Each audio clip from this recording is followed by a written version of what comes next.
गणनाथ सरस्वती रविशुक्र बृहस्पति पंचेतानि स्मरे नित्यं वेदवाणी प्रवर्ते गुरुर्ब्रह्मा गुरुर्विष्णु गुरुर्देवो महेश्वरा गुरु साक्षात् परब्रह्म तस्मै श्री गुरुवे नमः।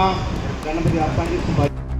राज्याची अंदाज समिती मागील वर्षी धुळे जिल्ह्याच्या दौऱ्यावर आलेली असताना धुळ्यातील शासकीय गुलमोहर विश्रामगृहात तब्बल 1,84,00,000 रुपयांची रक्कम सापडल्याची घटना घडली होती। शिवसेना ठाकरे पक्षाचे नेते माजी आमदार अनिल गोटे यांनी सदरचं प्रकरण उघडकीस आणलं होतं। या घटनेला 1 वर्ष पूर्ण होऊन देखील याबाबत अंदाज समितीच्या आमदारांवर तसेच या प्रकरणातील या संस्थेत आरोपी असलेल्या मंत्रालयातील स्वीय सहाय्यक किशोर पाटील यांच्यावर कोणतीही ठोस कारवाई करण्यात आली नाहीये। या घटनेला 1 वर्ष पूर्ण झाल्याबद्दल शिवसेना ठाकरे पक्षाच्या वतीनं शहरातील गुलमोहर शासकीय विश्रामगृह येथे प्रतिकात्मक वर्षश्राद्ध घालत या घटनेचा निषेध व्यक्त करण्यात आलाय। असं आहे की राज्याचे मुख्यमंत्री देवेंद्र फडणवीस रोज घोषणा करतात भ्रष्टाचाराला सोडणार नाही। आता इथे 1,84,00,000 रुपये सापडले। ते म्हणाले होते मी 2 दिवसात यासाठी स्थापन करतो। त्यांनी यासाठी का स्थापन केली नाही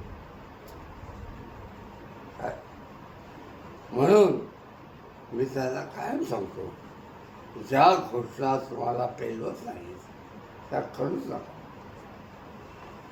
काय आता 1 वर्षामध्ये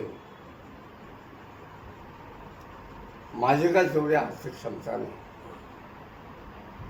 पण वकील औरंगाबाद जाणे येणं यामध्ये मला 4,00,000 रुपये खर्च आला।